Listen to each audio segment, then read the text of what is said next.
trata exatamente da Reforma Protestante na parte 2. Na parte 1, que foi a semana passada, nós falamos dos pré-reformadores, lembrando do dia que é o dia da Reforma, que é exatamente hoje, dia 31 de outubro de 1517. Então hoje, 31 de outubro de 2022, nós comemoramos 505 anos da Reforma. Lembramos isso na semana passada, lembramos de alguns pré-reformadores, nós elencamos 10, dentre eles falamos de 3, né, que foi John Wycliffe, Jerônimo Savonarola e Jan Hus, que eles viveram antes do período que foi estabelecido, 1517, a Reforma Protestante. Eles morreram antes de 1517. E os outros 7 nós mencionamos e demos a data que todos eles morreram depois de 1517. Então nós falamos desses pré-reformadores também e falamos também das práticas, ou melhor, antes nós falamos das perspectivas, tanto secular, quanto católica, quanto política, quanto protestante, da Reforma Protestante. Nós lembramos que qualquer leitura que seja feita da Reforma Protestante, a gente não poderia esquecer ou negar ou deixar de lado que a Reforma Protestante trouxe de volta os padrões bíblicos para a vida religiosa ou vida cristã, não somente daquela época, mas até os dias de hoje. Então, a visão, a leitura que vai se fazer de qualquer perspectiva, não tem nenhum problema, desde que não se negue esse fato de que a Reforma Protestante trouxe de volta os padrões bíblicos para a vida cristã ou a vida religiosa, inclusive até os dias de hoje. E aí falamos de algumas práticas da Igreja Católica. Essas práticas foram difundidas e colocadas de uma forma muito contundente para as pessoas, para que elas pudessem fazer e assim obter o resultado que eles diziam que trariam, né? A partir daquelas práticas. Por exemplo, vender o perdão através de uma indulgência, dizendo que a pessoa pagaria um valor e ela receberia o perdão vindo de Deus, quando na verdade nós vimos isso na semana passada, o perdão é obtido através de Jesus. João disse: eis o Cordeiro de Deus que tira o pecado do mundo. Então, essas práticas elas eram ineficazes, elas eram desrespeitosas e até mesmo antibíblicas. E hoje nós vamos iniciar essa live falando daquilo que não te contaram acerca do Dia das Bruxas, né? Nós vamos falar do que de fato representa o Dia das Bruxas, o que é de verdade para todas as pessoas, ou melhor, aquelas pessoas que iniciaram essa prática, o que de fato tinha na mente delas, o que era o Dia das Bruxas para ela, porque hoje o Dia das Bruxas é comemorado como uma festa, né? Um dia normal, em alguns países já é uma tradição, por exemplo, como nos Estados Unidos, é uma tradição até mesmo entre as crianças. Mas o que de fato é o Dia das Bruxas? Por que foi instituído? E aí a gente vai entender. Se você quiser esse estudo completo, né, a gente tem um site que foi feita a pesquisa, e é só você colocar, não aqui nesse comentário, mas lá no YouTube. Eu vou colocar um vídeo no YouTube ainda hoje, e aí você pode colocar lá, quando você for notificar, você fala: eu quero um estudo, e a gente vai mandar para você no seu privado, de maneira que você possa ter acesso. Por quê? Porque aqui a gente vai dar um apanhado, a gente resumiu, sintetizou, para que você possa ter o principal, né, daquilo que é necessário saber acerca do Dia das Bruxas. Que não é uma festa comum, não é algo que foi iniciado aleatoriamente, né? Essa festa ela teve início centenas de anos antes da era cristã, com o nascimento de Cristo, com a vinda de Cristo a essa terra. Então essa festa já era difundida centenas de anos antes. O povo celta tinha essa prática. Eles acreditavam que no dia 31 de outubro se iniciava o Samhain, que era o festival marcado pela colheita, né? E aí naquele dia, no dia 31, que finalizava uma época e iniciava-se o inverno, eles acreditavam que naquele dia, por causa da escuridão, por causa do tempo frio, por causa de tudo era era conjunto para abrir um portal entre os vivos e os mortos. E aqui começa o real significado do Dia das Bruxas. Eles entravam, eles acreditavam que através desse portal eles podiam ter acesso àquelas pessoas que partiram. E tendo contato com essas pessoas que partiram, eles conseguiam ter informações. E então, nesse momento, eles também faziam uma homenagem ao Rei dos Mortos. E aqui eu vou ler para você uma passagem que está no livro de Deuteronômio, capítulo 9, versículo do 9 ao 12, ou melhor, desculpa, capítulo 18, do versículo 9 ao 12. Eu vou ler para você, depois você lê na sua casa. Se você tiver com a sua Bíblia, abre aí e ela vai estar, e a gente vai ler junto. Diz assim, ó: quando entrares na terra que o Senhor teu Deus te der, não aprenderás a fazer conforme as abominações daquelas nações. Então Deus queria um povo separado, um povo que não praticasse tudo aquilo que os outros povos, as outras nações praticavam. Então Deus estava dando orientações através da vida de Moisés. E ele continua no versículo 10, capítulo 18, versículo 10. Entre ti não se achará quem faça passar pelo fogo o seu filho ou a sua filha, nem adivinhador, nem prognosticador, nem agoureiro, nem feiticeiro. Versículo 11. Nem encantador, nem encantamentos, nem quem consulte um espírito adivinhante, nem mágico, nem quem consulte os mortos. Olha só o que diz o Senhor agora acerca dessas práticas. Aqui nós falamos, nem quem consulte os mortos. Pois todo aquele que faz tal coisa é abominação ao Senhor, e por estas abominações o Senhor teu Deus as lança fora de diante de ti. Está aqui na Bíblia, que está diante de você. Então, todas essas práticas, elas eram condenadas pelo Senhor. E aqui, no último que nós lemos, consultar os mortos, é uma prática que é chamada de necromancia. A necromancia era totalmente condenada pelo Senhor. Por quê? Porque ela tentava ter acesso aos mortos, quando na verdade nós não temos conexão, nós não temos acesso, não há ponte entre nós, os vivos, e os mortos, aqueles que partiram.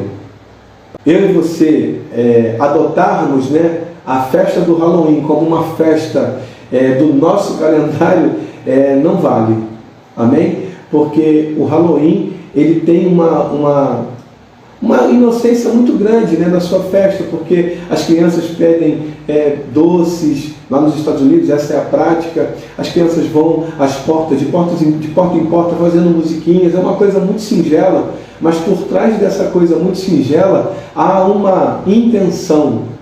Originalmente falando, há uma intenção que é contactar os mortos, e isso é abominação ao Senhor. Amém? Então o Halloween definitivamente não é uma festa para nós adotarmos. Nós vamos falar agora entendendo a reforma, que é falando sobre Martinho Lutero. Quem foi esse homem? Ele nasceu em 1483 e morreu em 1546. Então, ele viveu ainda quase 30 anos, para ser mais exato, 29 anos depois da Reforma Protestante. Ele foi um monge agostiniano, foi um sacerdote católico, ele foi um sacerdote católico alemão, ele foi professor de teologia, ele foi o principal, como nós falamos na primeira parte da Reforma Protestante, na semana passada, ele foi o principal homem da Reforma, considerado o pai da Reforma Protestante. Esse homem, ele tinha dentro da Igreja Católica uma missão muito importante, mas ele começou a ver dentro da Igreja Católica, da qual ele fazia parte, ele era monge agostiniano, ele começou a perceber que haviam práticas que eram contrárias à Bíblia. E ele começa a estudar. E aí, ele estudando essa Bíblia aqui, ele percebe que há uma discordância não há coerência naquilo que se pregava, naquilo que se ensinava, naquilo que se exigia do povo, essas práticas, com aquilo que estava na Bíblia. E ele começou a estudar a Bíblia, e Lutero desenvolveu 4 princípios para que ele pudesse colocar em prática aquilo que ele estava ensinando. Se ele fosse ensinar algo, ele tinha 4 princípios para que esse ensinamento fosse colocado em prática. Se esse ensinamento passasse pelo crivo desses 4 princípios, ele colocava em prática. Se não passasse por esses princípios, não é o quadrilátero wesleyano. Amém?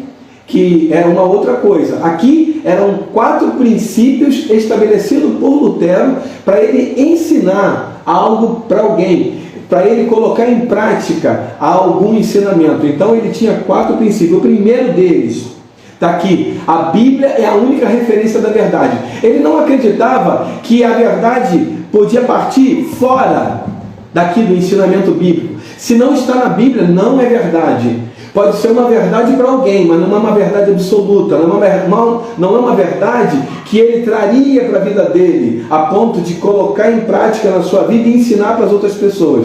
Se não é uma verdade bíblica, não serve para ele ensinar para outras pessoas como verdade absoluta.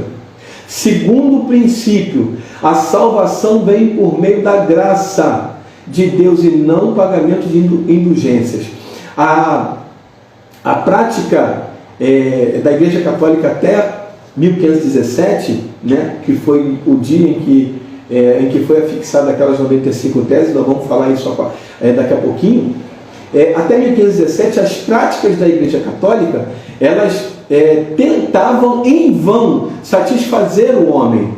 E elas tinham o objetivo de trazer à tona resultados, soluções para os anseios do coração do homem. Por exemplo, com relação ao perdão de pecados, ou com relação à salvação. As pessoas chegavam até os sacerdotes, aos líderes da igreja até então, e eles questionavam: como é que a gente vai fazer? O fulano partiu. E aí eles começavam a colocar práticas que não eram eficazes com relação a essa salvação.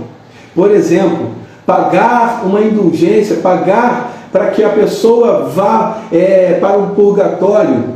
E aí o purgatório tinha a finalidade de purgar, né? De limpar, de expiar o pecado daquela pessoa que era considerado pequeno. Eles tinham uma graduação de pecado, pecadinho, pecadão. E aí eles consideravam aqueles pecados muito pequenos, então essa pessoa ia para o purgatório, tinha uma prática, tinha um trâmite, né, um pré-requisito para que aquela pessoa fosse estabelecida ou recebida no purgatório e purgar o seu pecado e em seguida ser recebida no céu.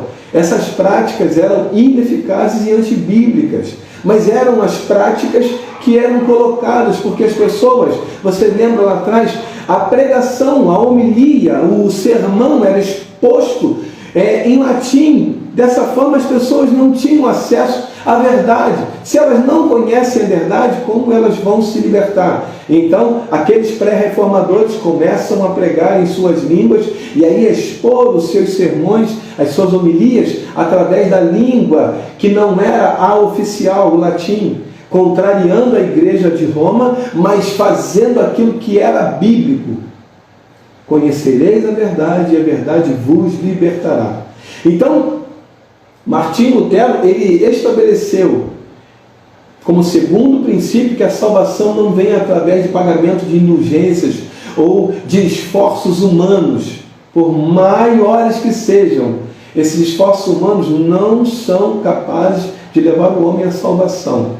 Hoje, nós subimos um monte, nós oramos, nos ajoelhamos, nós jejuamos, nós passamos momentos fazendo alguma coisa, por exemplo, vigílias, e essas práticas não têm a intenção de levar o homem à salvação, mas de levar o homem ao entendimento de que a salvação vem através de Cristo Jesus, através da graça de Deus. Terceiro princípio estabelecido por Lutero Jesus Cristo, através da morte da cruz, pagou todos os pecados e é a única ponte entre Deus e os homens. Jesus Cristo, ele através do seu sacrifício, ele foi considerado suficiente para nos alcançar. O perdão de Deus nos alcança, o sacrifício de Jesus chega até nós e ele é suficiente para nos perdoar os pecados e nos dar a salvação eterna. Então, Jesus Cristo é o único mediador. A igreja não é mediadora entre Deus e os homens. O homem, pastor, o padre, o sacerdote, não é mediador entre Deus e o homem. Sendo assim, Jesus Cristo é suficiente para nos perdoar os pecados e nos levar até a salvação. E quarto e último princípio: as pessoas são salvas somente através da fé. Através da fé, as pessoas, elas são salvas através da fé. Nós vamos ver mais à frente que o livro de Romanos, um livro extremamente teológico e doutrinário, o tema central do livro de Romanos é a justificação pela fé. Nós vamos ver que um dos primeiros fundamentos da reforma protestante é a fé, somente pela fé. E aí nós vamos entender que essa fé, ela é suficiente para me levar até Jesus, até Deus. O homem não precisa de absolutamente nada.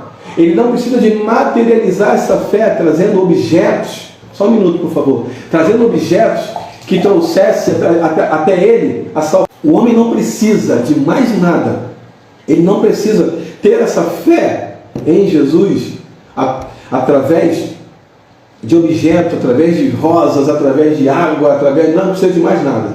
Ele não precisa de absolutamente nada. Ele só precisa da fé em Jesus. A fé. O homem é justificado pela fé. Somente isso. Mais nada além disso. E aí, a religião oficial do Brasil, ou de Martinho Lutero nessa época, era a religião católica. Era a religião oficial. Ela, através da moral e dos bons costumes, ela era tida como a religião oficial. Qualquer pessoa que praticasse outra religião era tida como herege. Era tida como um inimigo do Estado. Porque em algum momento, era difícil de você saber quem era a igreja e quem era o Estado, porque ela se fundia. A igreja, ela se misturava a tal ponto de decidir sobre pessoas, sobre funções, sobre tudo que acontecia no Estado. Então, a igreja oficial era a igreja católica. No Brasil, até 7 de janeiro de 1890, a igreja oficial era a católica. Qualquer religião praticada, defendida, tentando ser ensinado, qualquer ensinamento que se fugisse da religião católica, que era oficial, ela era considerada inimiga e era perseguida e levada até as últimas consequências para que ela fosse extinguida, de modo que qualquer religião que aparecesse não era reconhecida do Estado e era perseguida. Entendendo ainda a reforma, nós vamos ver agora o motivo que levou Martinho Lutero a fixar 95 teses na porta do castelo de Westminster naquele dia, no dia 31 de outubro de 1517. O que levou ele a fazer? A motivação principal de Martinho Lutero foram as práticas heréticas e antibíblicas da igreja católica, da igreja daquela época, porque aquela igreja, ela ensinava e praticava através de vários ensinamentos na missa, e as indulgências e aquilo tudo eram eficazes e as pessoas iam recebendo aquilo porque era o que eles tinham. Ninguém tinha acesso às escrituras, que era uma pregação em latim. Então ninguém tinha acesso a... Eles entregavam um papel, um documento, que era uma homilia, o sermão do dia. Entregavam e aquilo estava em latim, ninguém tinha acesso a não ser os líderes, seus líderes. Dessa forma, eles tinham dificuldades em ensinar outra coisa que não fosse aquilo que os líderes da igreja romana achavam certo. Então, o objetivo de Martinho Lutero não era criar uma nova religião, nós falamos isso na live passada, mas o objetivo principal de Lutero era fazer com que aquelas práticas se voltassem, né, às práticas bíblicas. Ele queria, Martinho Lutero, queria que os líderes da Igreja Católica daquela época, eles despertassem para a Bíblia, entendendo que a Bíblia precisava estar em primeiro lugar. E ele queria fazer com que aqueles ensinamentos fossem transformados em práticas bíblicas, porque os ensinamentos até então eram totalmente antibíblicos. Martinho Lutero, ele afixa no castelo de Westminster 95 teses. Essas 95 teses não tinham a intenção de confrontar, simplesmente por confrontar, não tinha a intenção de mostrar insubmissão, não tinha a intenção de mostrar revolta, não tinha a intenção de mostrar que ele não concordava com os líderes daquela igreja, não. Tinha a intenção de trazer para um debate, era uma coisa muito comum naquela época, trazer para um debate, e nós vamos agora debater. E debater não é esse debate que nós vemos hoje, né, que há ataques, não.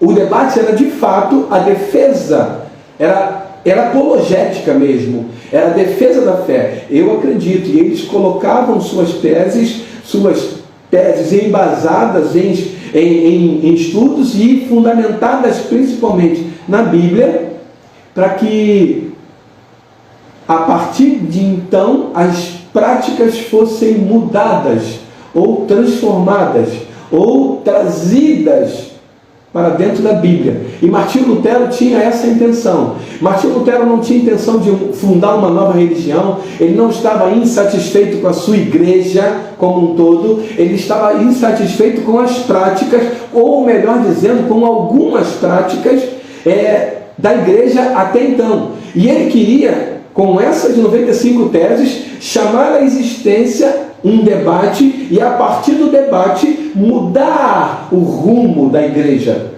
e não fundar uma nova igreja.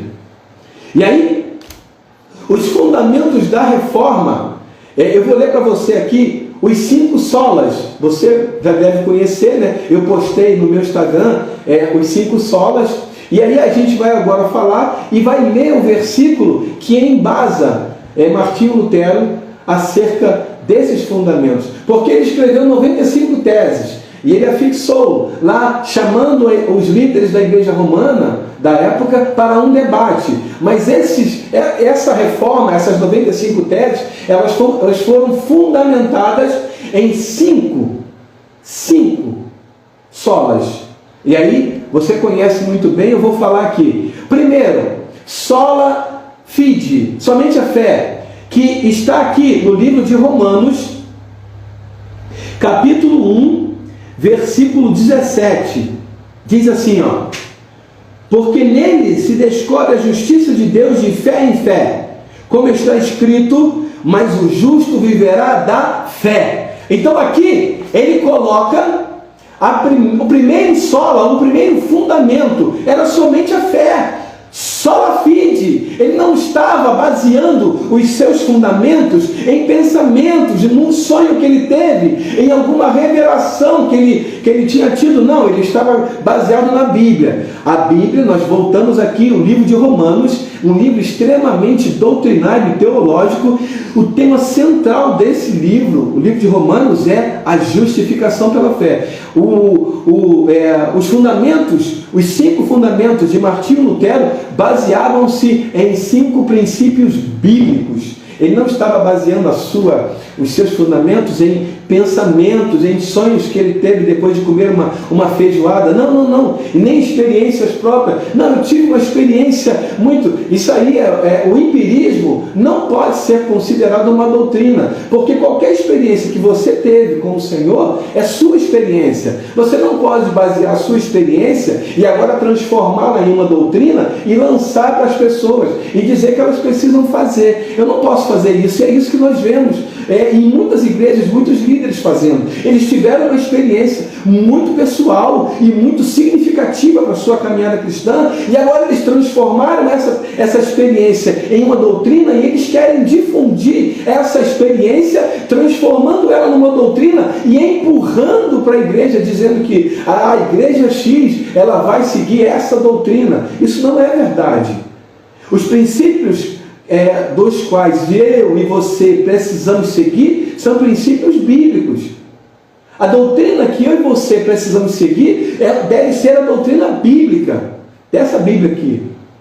E aí o segundo sola a Escritura, somente a Escritura. 2 Timóteo capítulo 3, versículo 16, diz assim: toda a Escritura divinamente inspirada, proveitosa para ensinar, para redarguir, para corrigir, para instruir em justiça, para que o homem de Deus seja perfeito e perfeitamente instruído para toda boa obra. Então, somente a Escritura, e toda a Escritura aqui, o apóstolo Paulo escrevendo ao seu filho na fé, Timóteo, ele fala, toda a Escritura. Não é somente um livro, não é somente um versículo, não é somente um texto. Toda a Escritura. Ela é inspirada e divinamente inspirada, e ela é proveitosa para ensinar, para redarguir, para corrigir, para instruir em justiça todo homem de Deus. Esse é o segundo sola. O terceiro, solos Cristos, aqui sem comentário, mas eu vou ler aqui para você um versículo, ou melhor, 2 versículos.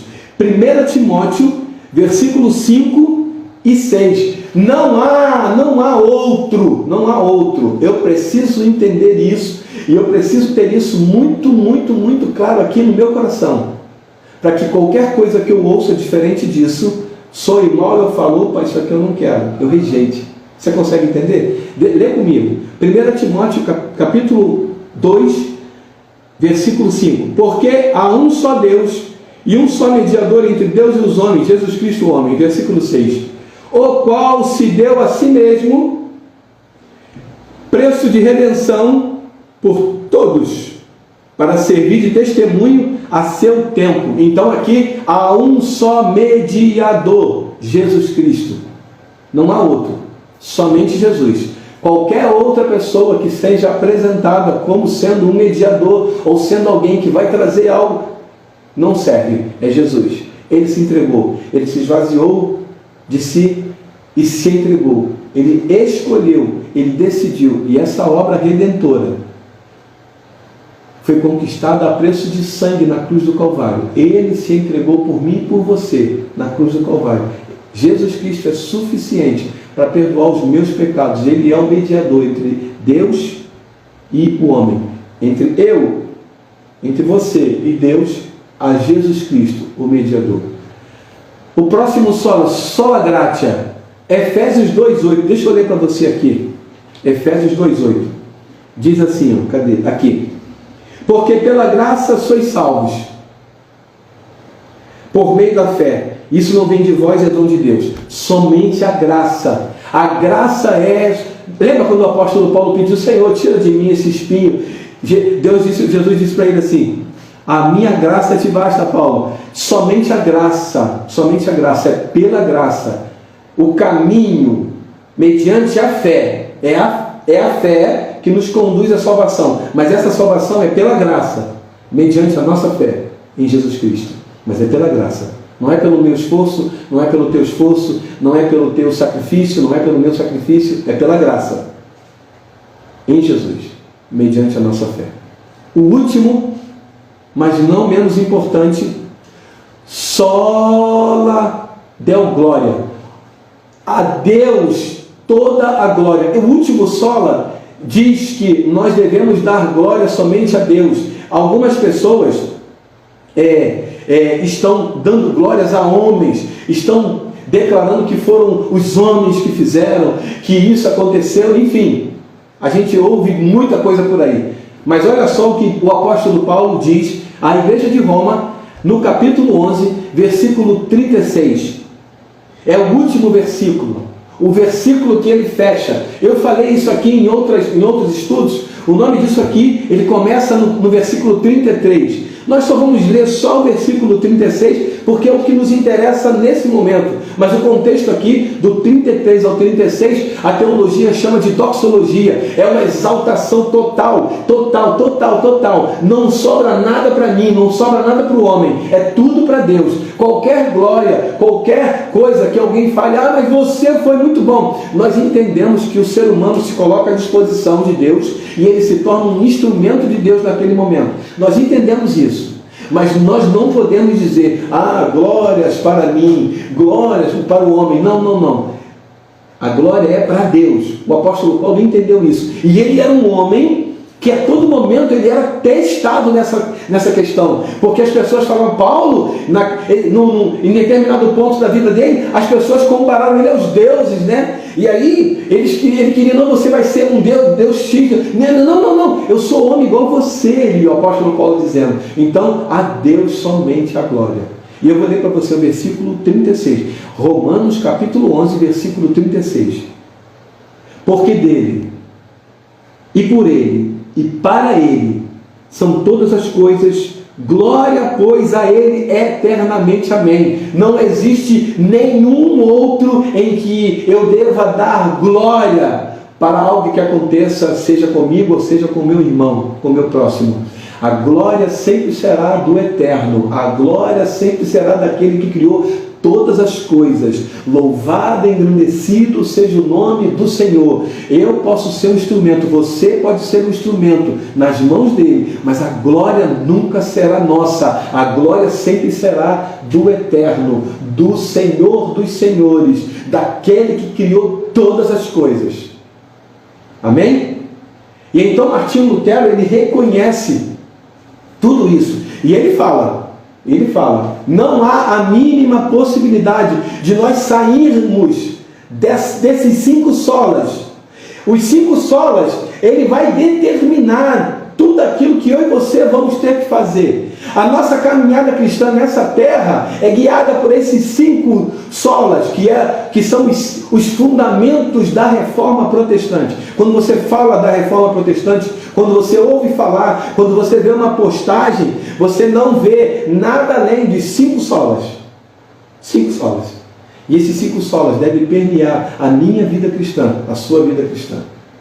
E aí a gente conclui essa exposição aqui, que o teor desse estudo resume-se em que Cristo requer de mim e de você não penitência, não sacrifício, autoflagelo, não, ele requer de mim reconhecer que nós somos pecadores, e ele requer de mim a tristeza pelo pecado.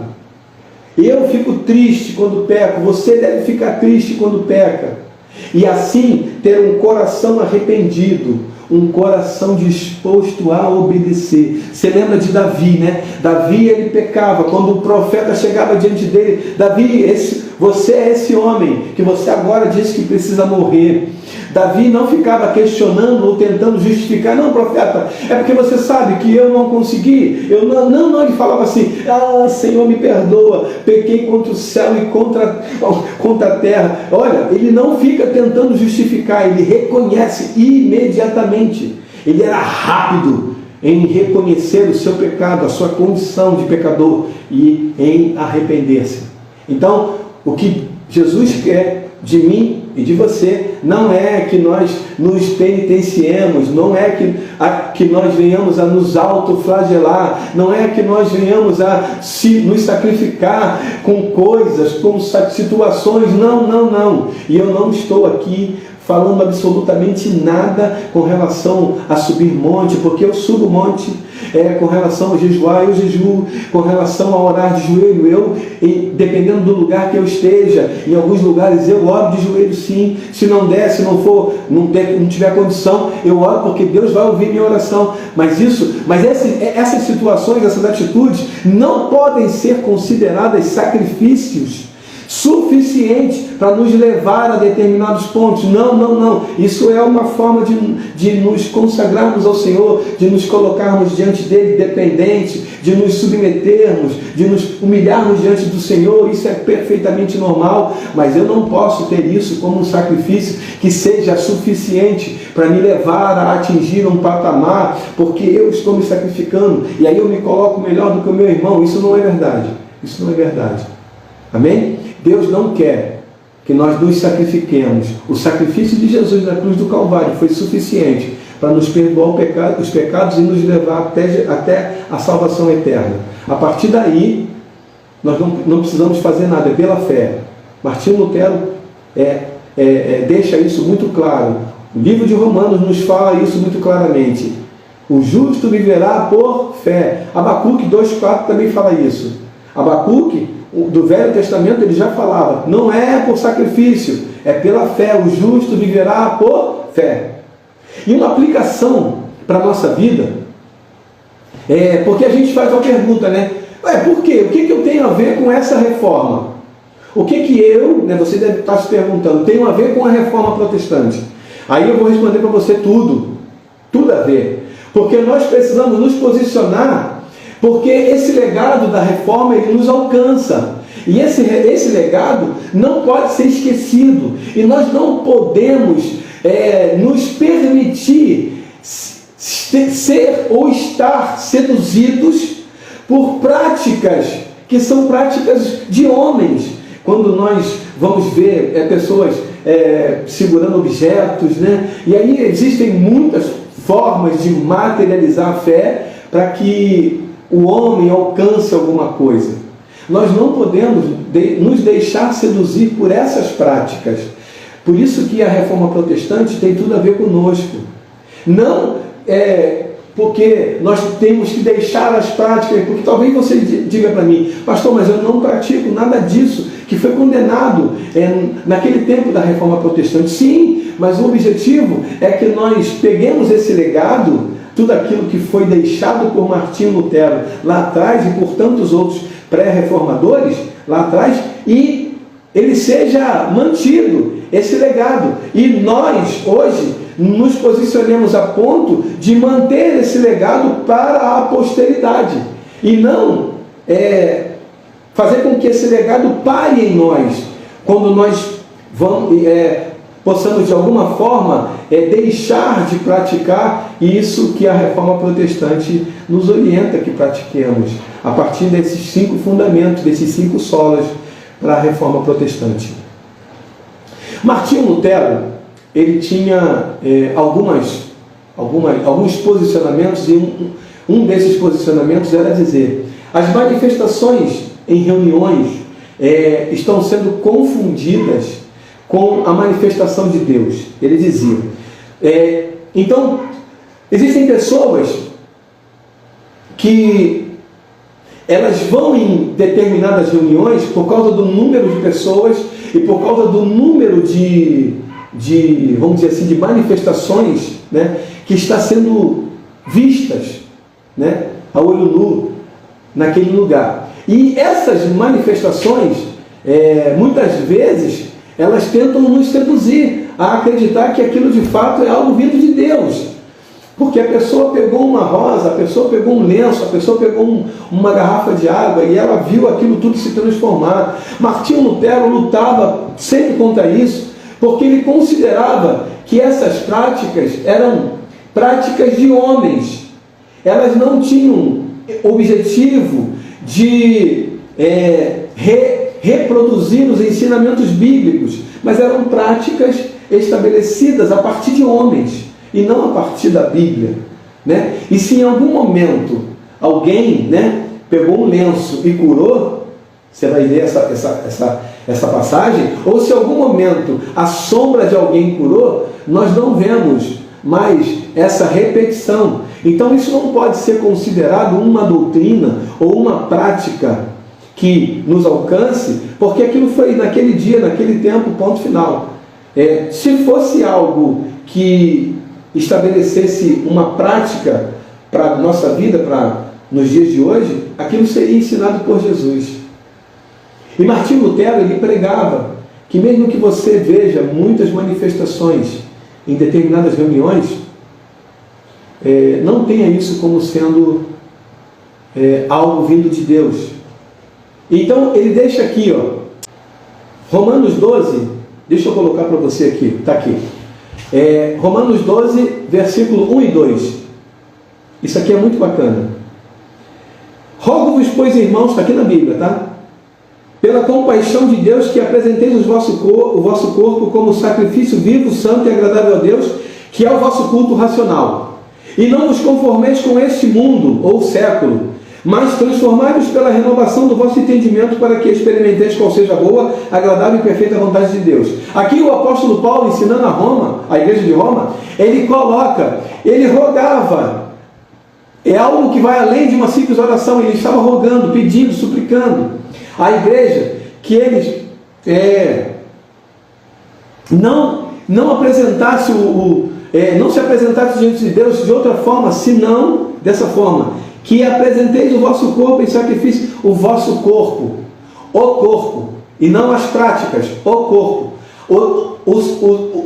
O sacrifício antes era no templo, agora o sacrifício é no templo, é o meu corpo. Eu agora sou o sacrifício, vivo, santo e agradável a Deus. E ele coloca, e não vos conformeis.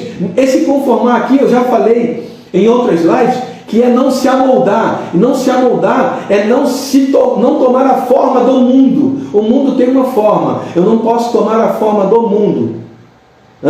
Então, se você quiser entender essa forma, é só você ver essa ilustração. Pega uma forma de gelo, enche de água, coloca no congelador, vai fazer gelo.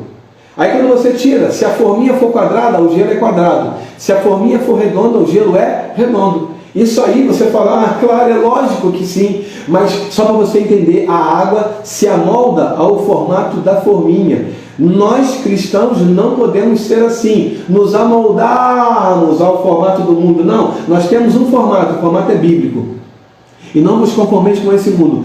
Eles estão criando uma nova lei que vai determinar assim. Sim, a lei está determinando, é legal. Legalmente falando, juridicamente falando, é desse jeito que vai ser determinado. Mas a Bíblia diz o quê? A Bíblia diz que não é desse jeito. Então eu vou seguir o que diz a Bíblia. A Bíblia é a regra de fé e prática para a minha vida e para a sua vida.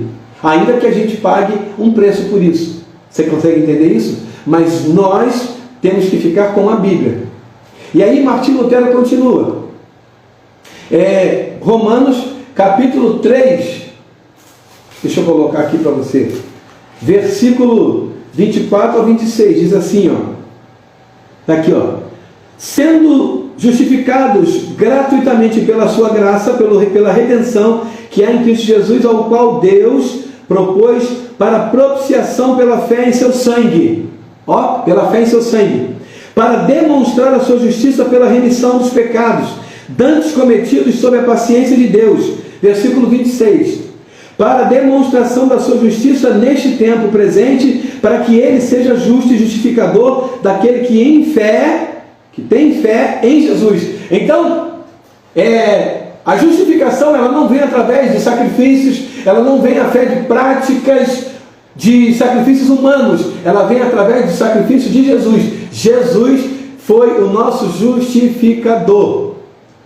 Ele diz, versículo 26, para demonstração da sua justiça neste tempo presente, para que ele seja justo e justificador daquele que tem fé. Eu, através da fé, sou justificado por Jesus. Jesus é o meu justificador e ponto final. Você consegue entender isso? Mesmo diante de tantos eventos, aparentemente especiais, Lutero sabia que esses eventos eles não representavam em nenhuma hipótese a presença de Deus. Isto é contrário ao que vemos nos dias de hoje. Hoje, quanto maior o número de pessoas, quanto maior as manifestações de milagres, mais nós acreditamos, as pessoas acreditam que Deus está presente naquele lugar, quando na verdade nós temos que ter cuidado. Olha o que a Bíblia diz. Olha o que a Bíblia diz. Eu vou ler para você. Eu vou colocar aqui na Bíblia, Mateus capítulo 7, versículo 21. Olha o que a Bíblia diz. Isso aqui é muito sério. Isso aqui é muito, mas muito, muito, muito sério. Leia comigo. Capítulo 7, versículo 21. Nem todo aquele que me diz, Senhor, Senhor, entrará no reino de Deus ou dos céus, mas aquele que faz a vontade de meu Pai que está nos céus. Muitos me dirão naquele dia, Senhor, Senhor, não profetizamos nós em teu nome, e em teu nome não expulsamos demônios, e em teu nome não fizemos muitas maravilhas? E então lhes direi abertamente, Jesus dizendo, não vos conheci, apartai-vos de mim, vós que praticais a iniquidade. Note que algumas pessoas vão se levantar naquele dia, dizendo, em teu nome não profetizamos, em teu nome não expulsamos demônios, em teu nome não curamos. Está aqui, ó, está tudo escrito aqui, capítulo 7, versículo 21 ao 23. Não fizemos maravilhas, não curamos. E ele diz, apartai-vos de mim, eu nunca vos conheci. Você tem noção do que é uma pessoa dizer para outra, eu não te conheço? Você já imaginou? Você chega na porta da festa de noivado, de um casamento, né? Ou então de um aniversário de 15 anos, você chega na porta do aniversário, ou daquela festa que está havendo ali, e você fala assim, eu conheço o noivo, a noiva. Você fala lá quem você conhece, a pessoa olha na lista, você não faz parte da relação dos convidados, mas a pessoa chama o noivo, a noiva, ou o aniversariante, ou o celebrante, aquela pessoa que está comemorando, que está realizando aquela festa, aquela cerimônia, e ela é chamada até a portaria, e você, todo feliz, né, achando que a pessoa vai te reconhecer e vai te colocar para dentro, e de repente ela fala assim, eu não te conheço. Não, deixa ele entrar não. E sai da sua presença. Eu acho que isso deve trazer, primeiro, uma vergonha, um constrangimento muito grande. Segundo, uma dor muito grande no seu coração, porque se você está ali na porta e disse que conhece essa pessoa, é porque você talvez conheça. E aí você receber um não te conheço deve ser uma coisa muito frustrante. Mas é isso que Jesus vai dizer naquele grande dia. Porque as pessoas estão fazendo coisas em nome de Jesus, mas não estão trabalhando em nome de Jesus. E aí você vai dizer, mas então como é que estão fazendo? Você lembra daquela passagem que os discípulos disseram, Senhor, eles estão fazendo coisas lá, mas eles não são dos nossos. E aí Jesus disse assim, quem não está contra nós, está conosco. Deixa eles fazerem. Deixa eles fazerem. Se eles consideram que estão fazendo algo, se está do nosso lado, deixa fazer. E Jesus não condena aquelas pessoas, ele deixa, porque naquele grande dia ele vai apartar aqueles que estavam com ele, daqueles que não estavam, mas diziam estar. Então não é o que eu falo, é o que eu faço. É o que eu faço. Eu posso dizer muita coisa bonita, não, eu estou, e de Deus, mas ali a minha vida tem que dizer. Jesus disse que pela árvore, ou melhor, pelos frutos, conhecereis a árvore. É pelos frutos. Eu termino com uma frase desse que teve assim, que ousou, que teve a coragem de naquele tempo afixar 95 teses numa porta de um castelo, chamando para um debate os líderes da igreja de então, para que eles fossem despertados a partir desse debate e assim mudassem a sua prática, trazendo para a Bíblia aquilo que eles deveriam fazer. Esse homem, Martinho Lutero, ele teve, assim, muitos motivos para não fazer isso. Porque ele foi perseguido, ele foi ameaçado, ele foi injustiçado, ele foi excomungado. Mas ele teve, acima desses motivos para não fazer, ele teve um chamado de Deus para servi-lo com sinceridade e não com desonestidade diante de Deus, praticando coisas que eram ineficazes e antibíblicas diante dos homens. Isso chegava a ser desrespeitoso com aquelas pessoas que praticavam essa fé de todo o coração. Era desrespeitoso porque os líderes sabiam da ineficácia dessas práticas, mas eles continuavam fazendo. E Martinho Lutero foi chamado a contrariar, a lutar contra. E ele diz a seguinte frase, eu vou ler para você do jeito que está. Qualquer ensinamento que não se enquadre nas Escrituras deve ser rejeitado mesmo que faça chover milagres todos os dias, Martinho Lutero. Então qualquer ensinamento que não se enquadre aqui, na Bíblia, e que faça chover milagres, ele deve ser rejeitado, porque ele não é bíblico. Se não está na Bíblia, não serve. Amém? Se não está na Bíblia, não serve. Glórias a Deus. Que você possa manter viva a chama da Reforma Protestante. Que você possa ter impressa no seu coração, ou impresso no seu coração, todos os 5 fundamentos da Reforma Protestante, os 5 solas, para que você possa caminhar praticando tudo aquilo que você conhece da Bíblia, e não aquilo que você sonha ou aquilo que alguém sonhou, mas que você esteja em linha com aquilo com que diz a Bíblia, praticando os ensinamentos da Reforma, porque a Reforma nada mais é do que a volta aos padrões bíblicos de uma vida cristã e uma vida religiosa. Amém? Deus abençoe a tua vida, e eu te aguardo na próxima segunda-feira, querendo Deus, às 11 horas da manhã, aqui no Instagram. Deus abençoe.